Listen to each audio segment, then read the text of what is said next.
Assalamualaikum warahmatullahi wabarakatuh. Saya Putri Novika Arini dari kelas MI 2C absen 19. Kali ini saya akan membahas mengenai materi di praktikum 13, yaitu form processing dan form validation. Sedikit penjelasan mengenai form. Form adalah salah satu fitur terpenting di sebuah web yang sekaligus paling kompleks karena melibatkan banyak hal, mulai dari perancangan form, desain tampilan, proses penerimaan data, validasi inputan form, hingga menyimpan data hasil form ke dalam database. Kita masuk pada langkah praktikum yang pertama, yakni pembuatan form. Kita buka Visual Studio Code, lalu buka New Terminal, kemudian kita install Laravel dengan menjalankan perintah berikut: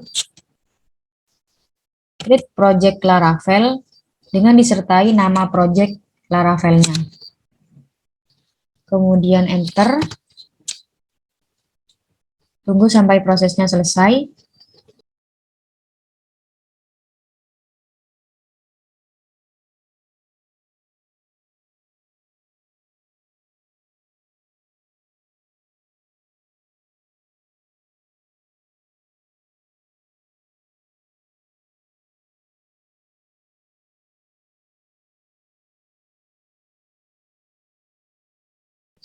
Setelah Laravel berhasil diinstal, kemudian kita inputkan file bootstrap ke dalam folder public di dalam folder CSS. Seperti berikut, saya sudah menginputkannya. Dalam folder public terdapat folder CSS, yang dimana terdapat file bootstrap.min.css. Kode programnya seperti berikut.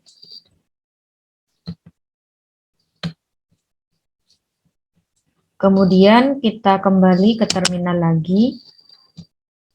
Kita ketikkan perintah untuk masuk ke folder Laravel yang kita buat tadi, yakni ketikkan cd Laravel 13. Kita sudah masuk pada project Laravelnya, kemudian kita ketikkan perintah berikut untuk membuat file controller baru. Sudah muncul pesan controller create successful. Kemudian kita buka controller yang sudah kita buat tadi pada folder apps. Pilih folder HTTP. Kemudian dalam folder HTTP terdapat folder controller yang dimana yakni tempat file controller yang sudah kita buat tadi. Kita pilih mahasiswa controller. Tampilannya seperti berikut. Kemudian lakukan modifikasi file ini dengan menambahkan metode index seperti berikut, yang dimana perintah ini berfungsi untuk menampilkan view form pendaftaran. Kode programnya seperti berikut.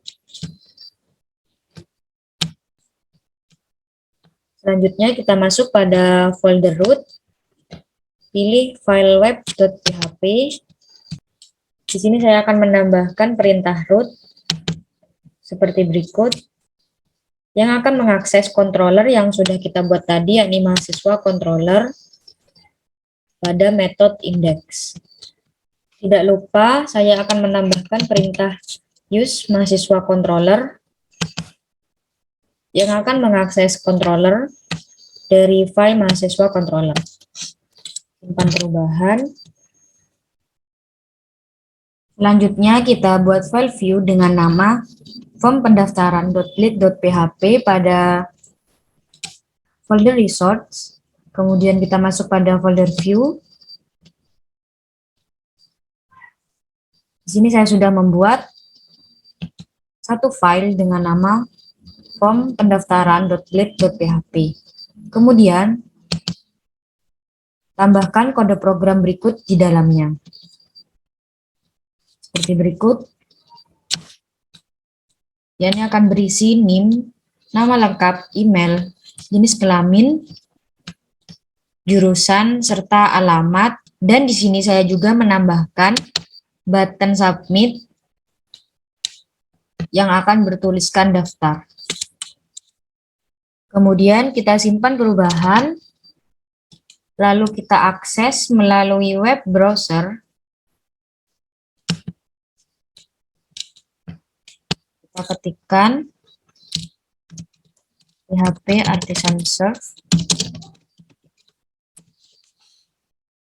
Klik link yang ada. Berikut tampilan dari view form pendaftaran PHP.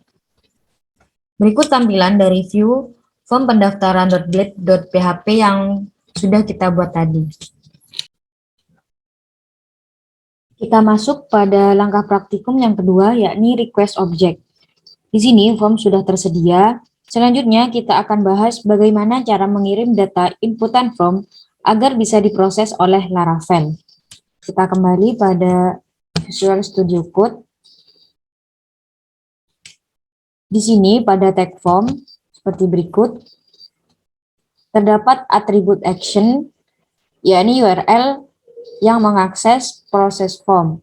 Fungsinya sebagai alamat pengiriman nilai form ketika tombol submit ditekan. Seperti berikut. Kemudian kita kembali lagi pada browser. Lalu coba kita inputkan beberapa data untuk mengisi form di sini.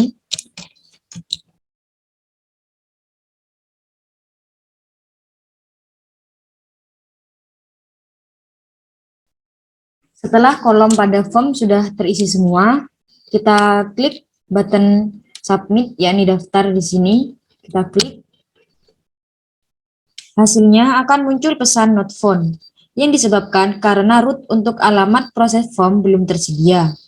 Untuk mengatasinya, buat root untuk alamat proses form. Kita kembali pada Visual Studio Code. Lalu kita masuk pada file root, yakni file web.php. Di sini saya sudah menambahkan kode root baru, yakni bernama root process form, yang akan mengakses metode proses form pada file mahasiswa controller. Di metode proses form inilah kita akan membuat kode program untuk mengakses nilai form tadi. Selanjutnya kita masuk pada file mahasiswa controller, kemudian tambahkan kode program berikut, yakni di sini saya menambahkan metode dengan nama proses form yang memiliki parameter request, yang dimana berisi beberapa perintah echo seperti berikut.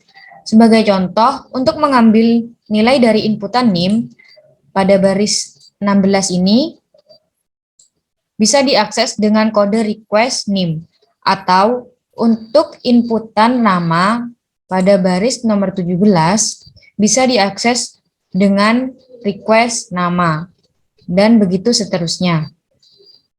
Simpan perubahan lalu akses kembali pada web browser. Kemudian inputkan kembali data pada form pendaftaran mahasiswa.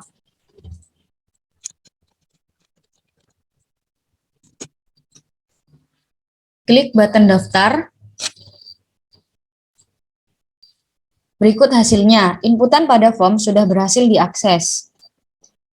Kita masuk pada langkah praktikum yang ketiga, yakni post request dan CRFS token. Kita sudah mengakses nilai form tadi, namun inputan form yang dikirim tadi menggunakan metode get. Metode get sebaiknya dipakai untuk form yang mengambil sesuatu dari database, seperti metode pencarian.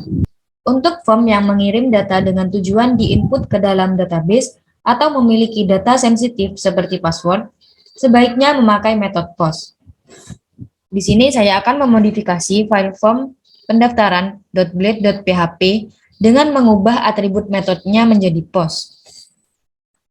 Kita lihat pada baris 16 ini terdapat tag form yang dimana di dalamnya terdapat perintah metode yang berisi get. Di sini saya akan menggantinya menjadi post. Simpan perubahan.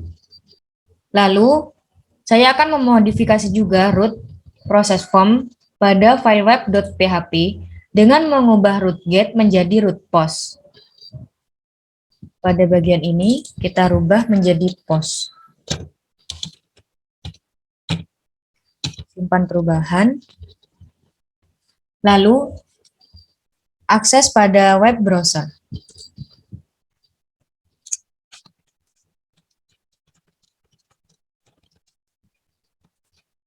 Isikan kembali data pada form pendaftaran mahasiswa.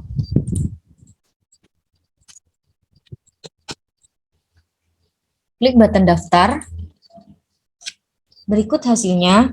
Akan tampil halaman error 419 peak expired yang disebabkan tidak adanya CSRF token yang dibutuhkan saat form dikirim menggunakan metode POS. Untuk mengatasinya, saya akan memodifikasi file form pendaftaran.blade.php. Kita masuk pada Visual Studio Code, kembali pada file form pendaftaran, lalu di baris 16 ini saya akan enter. Di sini saya akan menambahkan perintah CSRF yang dimana perintah ini harus ditempatkan di dalam tag form. Kita simpan perubahan, kemudian akses kembali root, mengetikkan php artisan serve pada terminal, kita isikan kembali.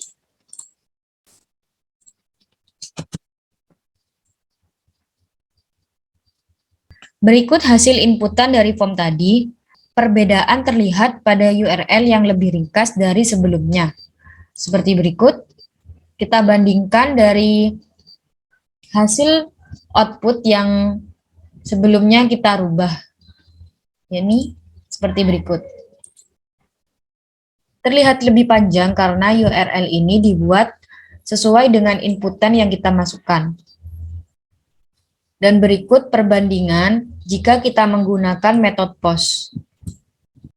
Kita juga bisa mengecek apakah CSRF token yang kita buat tadi berhasil di-generate Laravel atau tidak dengan cara kita kembali pada root form pendaftaran, kita back, lalu di sini kita klik kanan, pilih inspect, kemudian pilih search, kita scroll.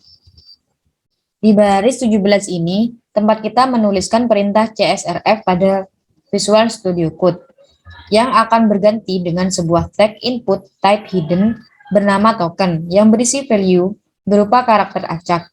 Inilah cara yang dipakai Laravel untuk menghindari celah keamanan CSRF.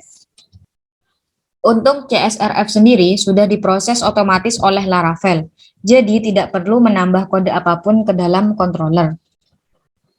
Jadi di sini tadi, saya hanya melakukan modifikasi pada file view, form pendaftaran .blade.php dan file root, yakni file web.php untuk merubah metode get menjadi POS. Kita masuk pada langkah praktikum yang terakhir, yakni validator class. Proses validasi bisa juga dibuat menggunakan validator class, yakni sebuah widget yang berada di Illuminate Support Widget Validator. Kelas validator dipakai jika kita ingin memiliki kontrol lebih terhadap setiap proses yang terjadi.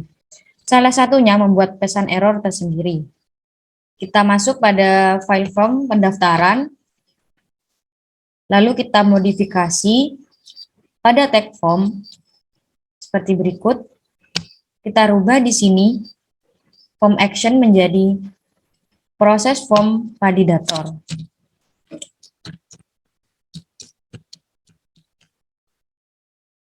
Kemudian, tambahkan root pada file web.php. Di sini saya sudah menambahkannya pada baris ke-19 yang akan mengakses metode processor form validator. Di sini saya sudah menambahkannya, yakni bernama root processor form validator yang sudah kita tambahkan tadi pada file form pendaftaran. Kemudian di sini akan mengakses metode proses form validator pada file mahasiswa controller. Kemudian jangan lupa kita modifikasi file mahasiswa controller dengan menambahkan metode form validator. Berikut kode program pada metode proses form validator. Di sini saya juga menambahkan parameter request. Di dalamnya terdapat variabel validator yang akan merequest semua array yang disimpan di dalam metode validator. Contohnya seperti berikut, yakni NIM, nama, email, jenis kelamin, jurusan, serta alamat. Kemudian juga terdapat perintah if else yang akan mereturn variabel validator tadi. Kita simpan perubahan, lalu kita akses melalui web browser.